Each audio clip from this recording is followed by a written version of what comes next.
Most people trying to improve their kidney health are being sold something that just doesn't work. So what I want to do in today's video is tell you exactly what does work, what actually improves your kidney function, and how to kickstart that in a single day. And it all comes down to a mechanism at the center of kidney damage that almost nobody talks about, a particular hormone that most people have only ever heard of in the context of diabetes, a 5-step framework that starts working within hours, and a reason why the supplement industry would rather you never found out about any of this. We're going to cover why kidneys silently deteriorate for years before anything shows up on a single blood test. What's actually driving that damage at a physiological level and what you can do about it starting today without spending a single penny. I'm Dr. Alex. I'm an emergency medicine doctor here in the UK in the NHS. And after years of treating preventable end-stage disease in the emergency department, I've now become deeply involved in lifestyle medicine to help people like you prevent those diseases in the first place. So if you go to the description of almost any health video on YouTube right now, or you scroll down to the pinned comments, then very often you'll find someone trying to sell you something, whether that's a kidney support supplement, if that actually exists, a detox protocol, some sort of blend of herbs or powders that's going to cleanse your filtration system and restore your vitality. And look, I get why people buy into this sort of stuff. We all want a shortcut. We all want the thing that fixes the problem without requiring us to change anything difficult. And the people selling those products are very often doctors, which makes me so angry because you believe what you're buying will work, because it's being marketed from somebody with a bit of authority. If a doctor is recommending something to you, then you believe it's worth buying. You believe it's worth spending $100 on. Now, I'm going to tell you something for free that those videos won't tell you. There is no supplement that meaningfully improves your kidney function in people with healthy kidneys. And in people with already damaged kidneys, several of them actually make things worse. What does actually work, though? What does actually move this needle and moves it quickly is something far less exciting. As always, across all of these videos, I say it's the boring evidence-based stuff that comes up again and again in the research. And if you do these things to help your kidneys, then by default, you're also helping the rest of your body. And here's the thing about kidney disease that I watch play out again and again in emergency medicine. It doesn't arrive suddenly. It builds slowly and quietly over years while you feel more or less pretty fine, while your doctor tells you that your blood tests are within the normal range for the average person, which to me isn't that reassuring.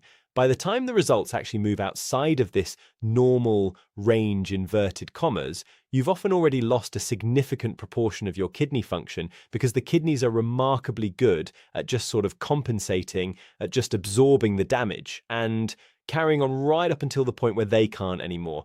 And the reason so many people are on this trajectory without knowing about it isn't bad luck. And it's not genetics necessarily. It's our modern environment, the food that surrounds us, the way it's been engineered, the metabolic state it quietly produces in most people who eat it consistently. And at the center of all of this is one mechanism that I think is really, really underappreciated unless you watch these videos, which is insulin.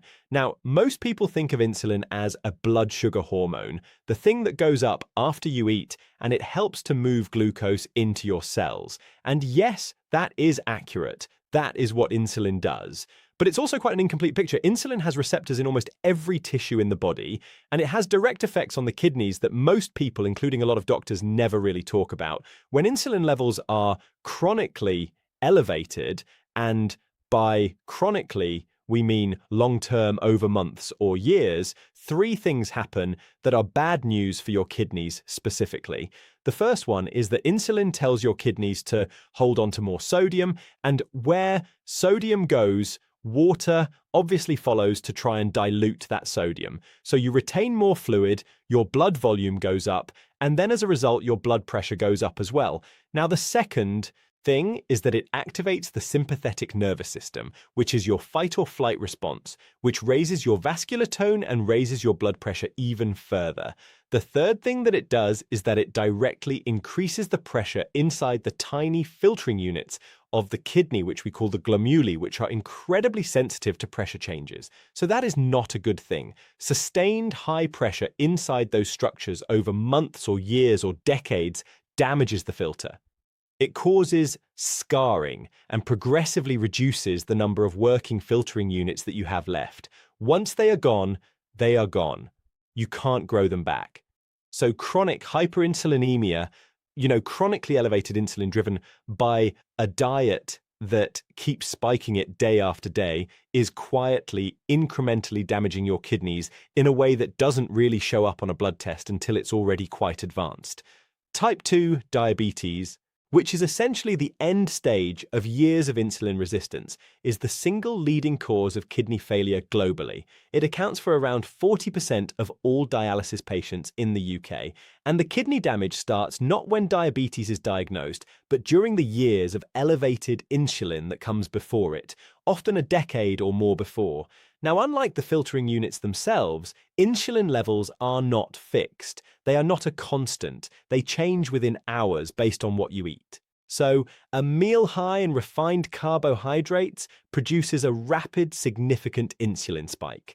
A meal of protein and fat and fiber and healthy carbohydrates produces a much more modest response, which means the pressure inside those filtering units, the stress the kidney is operating under, is changing in response to what you eat, not over years, but within hours. And that is the real basis for this 24-hour time frame that this entire video is about. We're not trying to regenerate kidney tissue because we can't do that. You're changing the environment that those tissues are operating in, and you can do that starting right now. So let's get into the specific points then, because this is where most videos either give you really something vague and useless, or they try to sell you some sort of supplement. What I'm going to do is give you a 5-step framework that anybody can follow starting today, and then explain the mechanism behind each step so you understand why it's there. Because people who understand why they're doing something are considerably more likely to actually do it. This is what the research tells us. Step number 1 is to eliminate liquid sugar completely. And I put this first deliberately because it is the single highest leverage change that you can make. And it's also the one that most people completely underestimate. And I want to specifically call out fruit juice at this point because a lot of people still genuinely think that this is a health food, but it's not. It's essentially sugar and water with some small amounts of vitamins in it. The fiber that would have slowed down the absorption has been removed entirely. But, as well as that, it's energy drinks and sweetened coffees or frappuccinos or whatever, and flavored waters and any sort of Coke or 7-Up or, anything that tastes sweet that you drink. This is what we're talking about here. And yes, before anybody asks, smoothies are included here as well. Because if you fill a smoothie bottle full of strawberries and blueberries and mango, and then top it with some orange juice and then blitz that into a really smooth drink, you're essentially getting a massive hit of sugar straight away. It doesn't matter that it came from fruit. Essentially, that protective fiber has gone. So smoothies we need to cut out as well. We know that liquid sugar produces the fastest and most pronounced insulin spike of any form of carbohydrate because there is nothing to slow it down. There is no structure, there's no fiber there, there's no protein or fat alongside it. It hits your bloodstream almost immediately, and your insulin response reflects that. So what you need to do is replace all of that with water or sparkling water or black coffee or unsweetened tea. If you do absolutely nothing else from this list, then do this one. If you're currently drinking 2 cans of Coke or Sprite or, whatever you drink, or a glass of orange juice as breakfast and a Lucasade Sports after the gym, then removing those alone will massively reduce your daily insulin load before you've ever touched a single meal. And yes, water is boring, but if it protects your health in the long term, then surely it's a change worth making. Step number 2 is to restructure your meals around protein and fiber first. The way most of us build our meals in the Western diet is, carbohydrate-led, a bowl of cereal or a sandwich or a plate of pasta with something on top. And the problem with that structure isn't just what's in those foods, it's also the order in which those things hit your digestive system. When you eat protein and fiber first before carbohydrates, it slows down gastric emptying, the rate at which food leaves your stomach, and it blunts the subsequent glucose and insulin response significantly. So practically what this looks like, so for breakfast, is eggs with avocado and spinach, or full-fat, unsweetened Greek yogurt, either the 5 or 10% kind with some nuts and a handful of berries. It means not eating toast on its own for breakfast or cereal or granola that we all think is healthy for us, because those are almost always universally going to spike your insulin really hard. For lunch, you need to start with a protein source. So either chicken or salmon or fish or eggs or tofu, whatever works for you, and build the meal around that with a generous amount of veg and some extra virgin olive oil. For dinner, this is the same principle, which is a protein base, a large amount of mixed vegetables. And if you're having carbohydrates with that, then make sure it's something with lots of fiber and lots of goodness in it as well, like sweet potato or lentils or quinoa or legumes as well. Basically something that isn't white or beige, like pasta or rice or bread. The point here is restructuring the architecture of the meal so that the protein and the fiber are doing the work of slowing everything down before glucose enters the picture and then starts to affect the kidneys. Step number 3 is all about this concept that we call timer-restricted eating. So what you want to do is to stop eating at least 3 hours before you go to bed. And if you can try and push your first meal of the day slightly later in the morning. Now, this isn't about skipping meals or going hungry. It's about giving your kidneys a window where insulin is genuinely low and they're not under pressure. Most of us in the modern world are eating from the moment we wake up until pretty much an hour before we go to bed, which means insulin is elevated for the vast majority of the day, including overnight, when the kidney should be in a lower demand state. The research here looking at timer-restricted eating, even without any change to what people eat, shows massive reductions in blood pressure, improvements in insulin sensitivity, and reductions in inflammatory markers within hours or days. The mechanism for this one is pretty straightforward.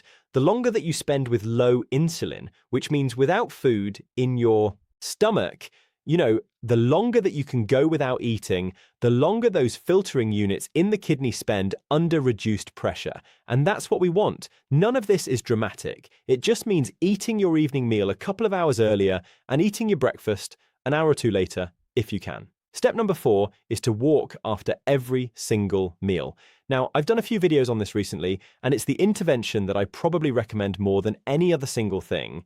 And it's supported by some of the most robust and consistent findings in metabolic research from the last decade.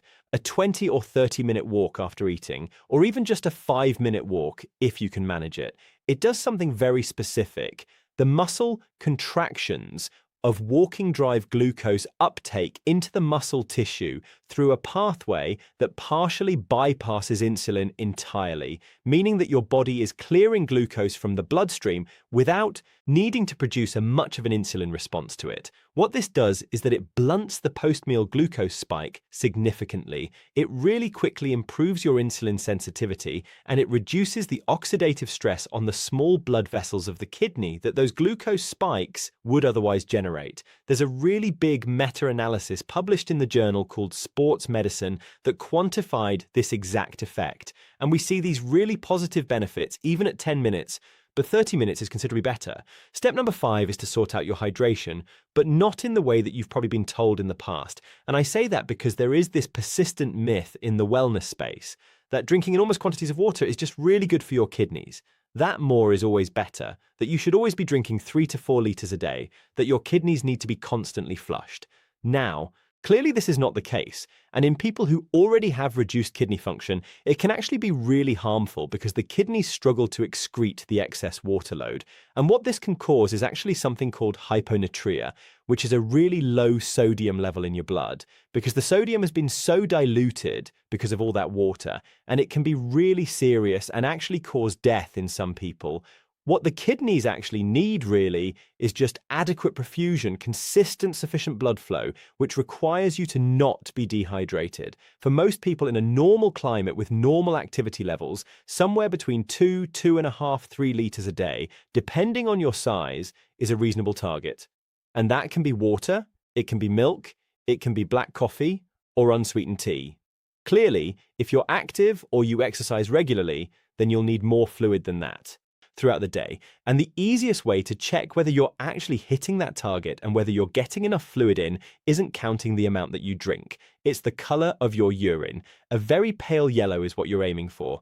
Dark yellow or amber means that you need more fluid, and completely clear all day, every day means that you're probably overdoing it a bit. And it goes without saying here, and I say this because people ask me this all the time, is that alcohol obviously doesn't count towards your hydration target. It actively works against it because alcohol is a diuretic and it makes you pee more. It makes you get rid of fluid from the body. So those are our 5 steps for this video. So within a few hours of reducing your refined carbohydrate load, your insulin levels will start to fall. As it falls, the signal to retain sodium will weaken. The kidneys start excreting more sodium and more water. So your blood volume drops modestly and your blood pressure starts to come down a few points, particularly noticeable in people who already have elevated baseline insulin. What also happens is that the sympathetic activation in your body also eases. The pressure inside the glomerulus decreases, which are those tiny filtering units.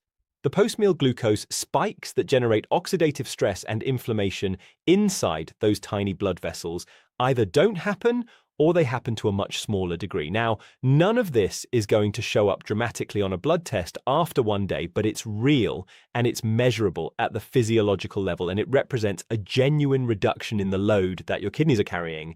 The research for all of these 5 steps is